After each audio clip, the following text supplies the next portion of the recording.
Muito boa tarde a todos.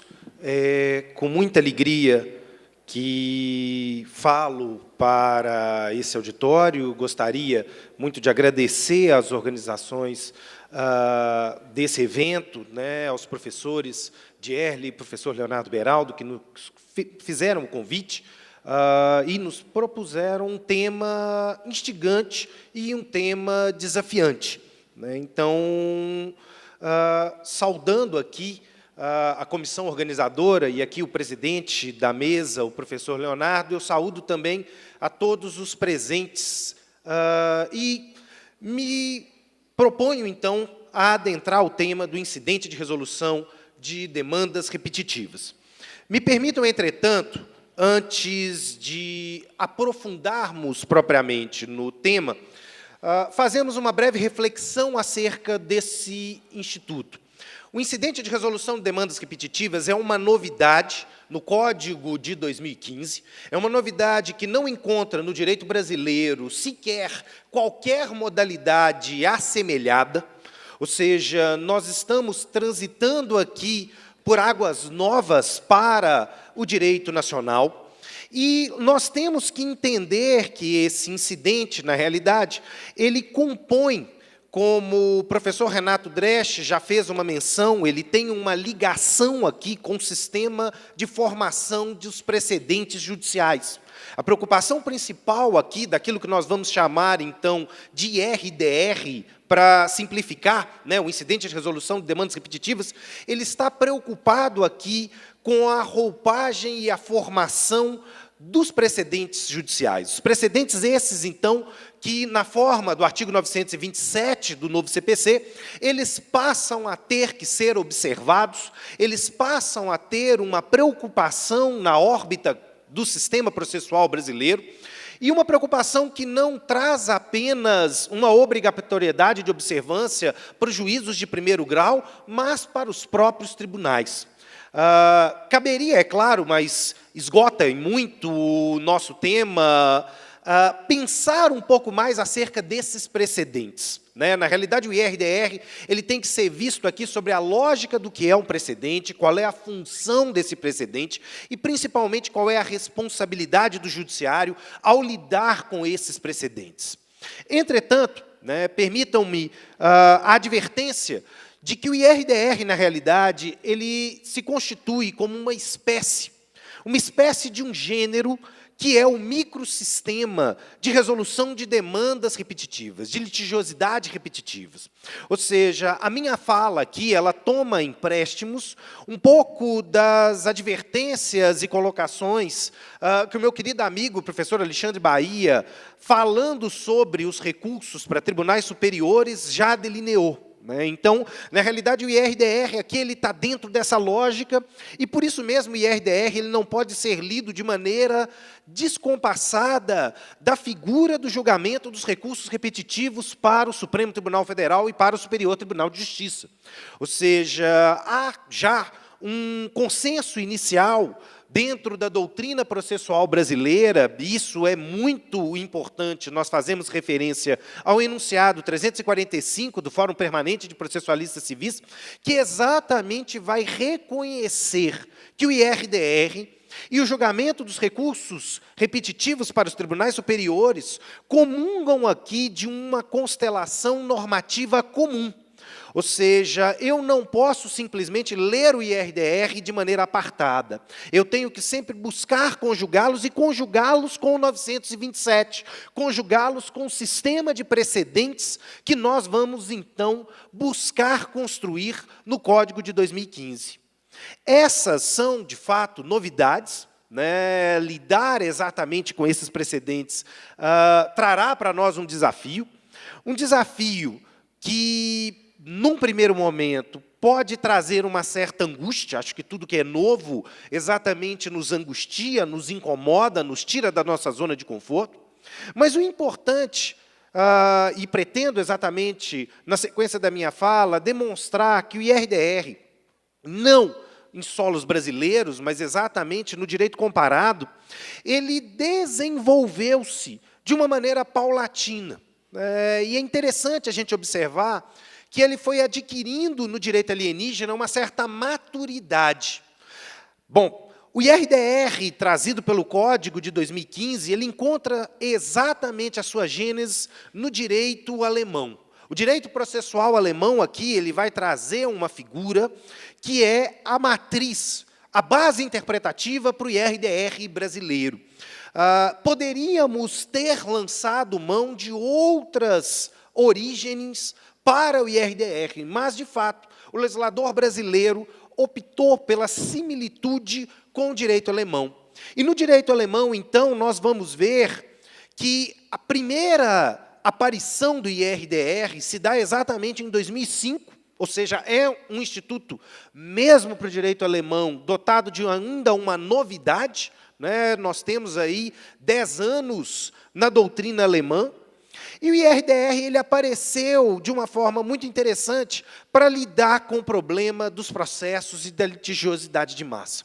Ou seja, a litigiosidade de massa ela é fato marcante do nosso século e já era assinalado a partir da década de 70 pelo professor Mauro Capelletti em seus trabalhos. O modelo do processo tradicional, individual, ele exatamente tem que conviver com uma nova realidade, com um novo paradigma. E é aqui que o IRDR vai se inserir. Então, lá na Alemanha, em 2005, houve a oportunidade de testarmos o IRDR.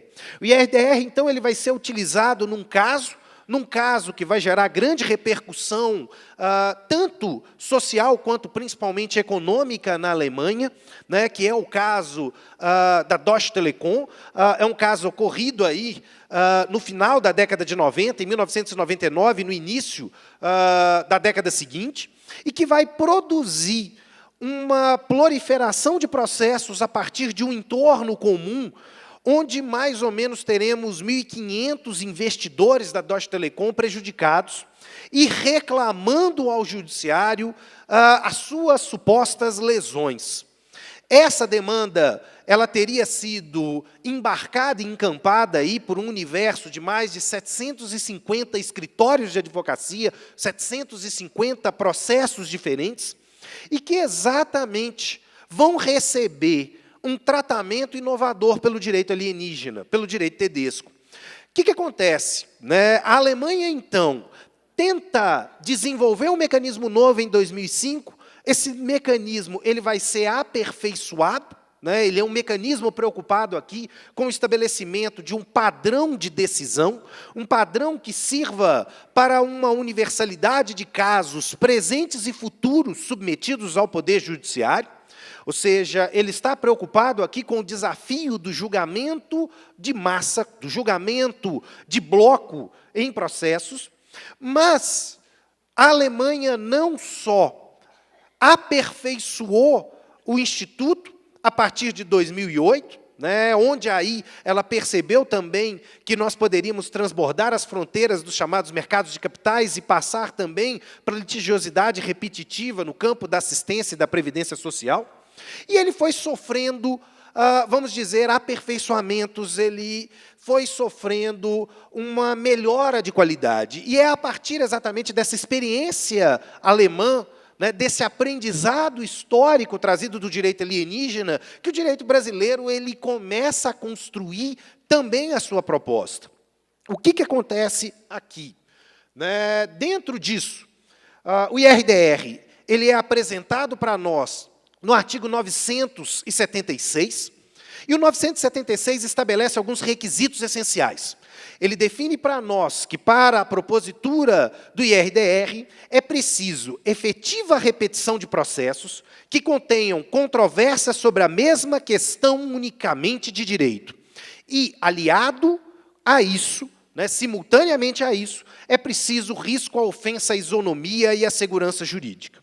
Do artigo 976, é possível, então, depreender alguns elementos essenciais. Primeiro, é que ser constatado, para a possibilidade de utilização do IRDR, um dissenso efetivo no campo da interpretação de uma norma jurídica, seja de direito material, seja de direito processual. E não se trata exatamente de potencial dissenso. Com isso, o direito brasileiro opta por riscar a possibilidade de utilização do IRDR de modo preventivo. Ou seja, é necessário a existência já, na seara do judiciário, de uma pluralidade de casos, de uma pluralidade que comungue aqui de um ponto central, de um ponto comum de direito, e também, né, que essa discussão ela consiga pôr em risco, ou ela possa ameaçar aqui a isonomia ou a segurança jurídica.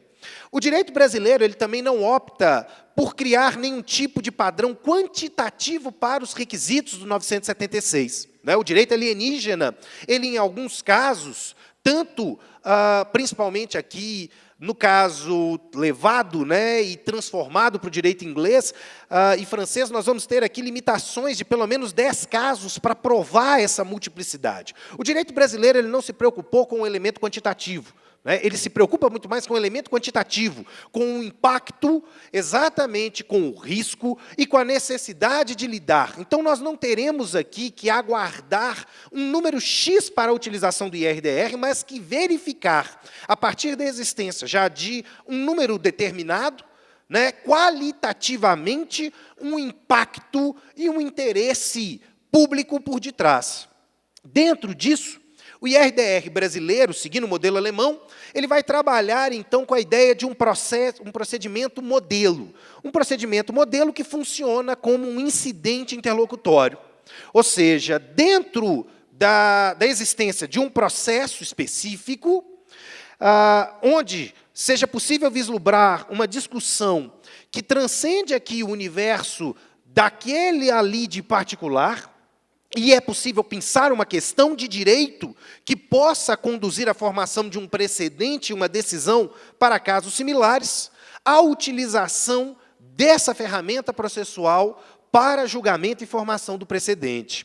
Dentro disso, né, e aqui é interessante, esse modelo desse procedimento, a partir do ponto em que ele é instaurado, ele passa a transcender as vias daquele caso particular que lhe deu origem, e, inclusive, caso ocorra a desistência ou abandono do processo por parte dos seus instauradores, o IRDR vai continuar a julgamento. Ou seja, o parágrafo 1º, do 976, define para nós aqui que ele vai continuar sendo julgado, uma vez que a sua decisão, tendo força aqui de criar um precedente, lança luzes acerca da melhor interpretação para o nosso direito.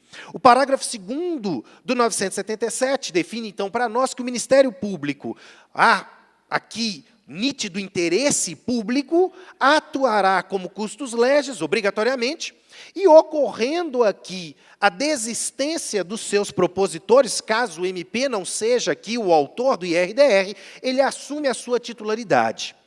Dentro disso, o IRDR ele será proposto a um tribunal de segundo grau, pela lógica do artigo 977, então, um Tribunal de Justiça de um Estado ou um Tribunal Regional Federal, ele assumirá aqui a tarefa de julgar o IRDR, né, e esse julgamento, conforme o 978, ele será feito aqui por órgão a ser definido ainda por esse tribunal, né, órgão ainda que demanda uma discussão e um aperfeiçoamento dentro da estrutura dos tribunais, como o professor Renato marcou aqui com a questão da assunção de competência.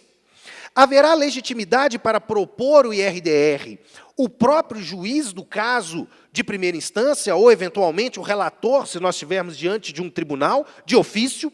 As partes desse processo poderão fazê-lo por petição, ou o Ministério Público e a Defensoria Pública também poderão aqui provocá-lo. Né? Dentro disso, o ato de provocação, o seu ato de requerimento, ele tem que demonstrar os requisitos do 976 e, documentalmente, mostrando aqui a possibilidade de divergências e o impacto no campo da segurança jurídica e do tratamento isonômico da sociedade brasileira, juntar documentos estruturando essa tese. Quando nós, né, nos damos, então, pelo IRDR, exatamente por ele fazer parte da constelação do microsistema de litigiosidade repetitiva, o parágrafo 4º do 976 lembra-nos que ele tem atuação subsidiária. Ou seja, não será possível a utilização do IRDR se já pesa perante os tribunais superiores o julgamento de um recurso com possibilidades aqui de impacto, né? O julgamento de recursos extraordinários e especiais repetitivos, eles impedirão, então, a utilização pelo IRDR, porque eles encampam, então, essa discussão e, inclusive, com um âmbito territorial de vinculabilidade da decisão muito maior. Dentro disso, né, nós vamos ver que o IRDR ele foi estruturado procedimentalmente em 3 fases. A primeira fase do IRDR é exatamente a sua fase de formação. Ou seja, eu vou formalizar esse pedido, instaurando, então, em um tribunal de justiça ou um TRF competente. Esse requerimento ele é dirigido ao presidente do tribunal, que o encaminhará ao órgão representativo. Não há pagamento de custas no IRDR. O tribunal responsável pelo julgamento do IRDR, ele terá que informar e desenvolver um banco de dados junto ao Conselho Nacional de Justiça, e o relator designado para julgamento do IRDR tem aqui o dever de suspender, na forma do 982, todos os processos pendentes, individuais ou coletivos, de julgamento, que tramitam no seu estado ou região, se nós estivermos falando aqui de um TRF. A segunda fase do IRDR passa aqui pela amplitude da sua discussão. O IRDR, então, permitirá que o relator intime o Ministério Público para que, no prazo de 15 dias, se manifeste, também podendo colher informações diante do juízo de primeiro grau, como também a possibilidade e abertura para a entrada de amici curiae, exatamente trabalhando com uma ideia de uma hermenêutica plural, de uma hermenêutica de muitas vozes na consolidação do precedente. Ou seja, o IRDR ele tem uma preocupação de que a decisão não é do tribunal e que a formação do precedente é muito mais um empreendimento coletivo de toda a sociedade brasileira, ou pelo menos de toda a localidade ou regionalidade, que se encontra aqui comprometido para a discussão e formação dessa decisão. Dentro disso, há possibilidade de utilização de audiências públicas, exatamente para colher esse posicionamento plural, para colher essa multiplicidade de vozes. E, dentro disso, né, o órgão responsável pelo julgamento do IRDR, ele se colocará, então, como prevento para julgar também eventuais recursos, remessas necessárias e causas de competência originária que versem sobre aquela competência. Na sessão de julgamento, após a exposição pelo relator, dirá o 984, haverá a possibilidade de que as partes do Ministério Público apresentem aqui sustentações orais, assim como os amici curiae, né, e há a obrigatoriedade, seguindo a própria lógica do 489, de que a decisão do IRDR atinja e abarque todos os fundamentos suscitados por todos os agentes comprometidos exatamente na construção dessa decisão. Após essa fase, caminhamos para a última fase do IRDR, que é a fase exatamente de aplicação dessa decisão. O IRDR, então, ele será aplicado a todos os processos presentes, aqueles suspensos, bem como processos futuros, até que haja revisão da tese. Então, a tese firmada, o precedente firmado pelo IRDR, ele pode sofrer uma rediscussão, ele pode ser debatido, dirá o 986, e são competentes também para suscitar essa revisão todos aqueles, né, que são competentes para a instauração do IRDR. Caso seja detectado que esse precedente, que a decisão do IRDR ela não está sendo cumprida, cabe aqui a figura da reclamação enquanto procedimento especial, né? Então, o órgão julgador do IRDR será aqui o órgão de julgamento das reclamações e fará valer a autoridade da decisão construída processualmente aqui.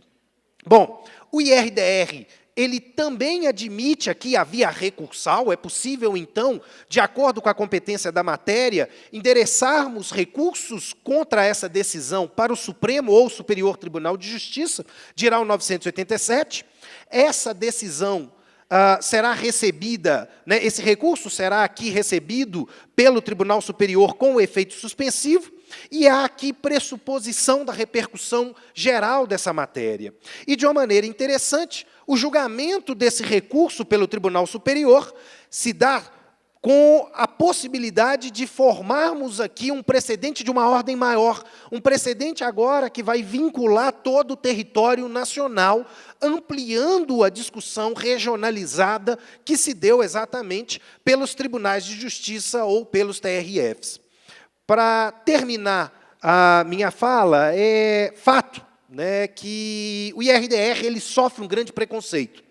Eu acredito que há muitas críticas por parte de diversas pessoas que veem no IRDR um engessamento da tutela jurisdicional, da decisão jurisdicional, principalmente dos juízos de primeiro grau.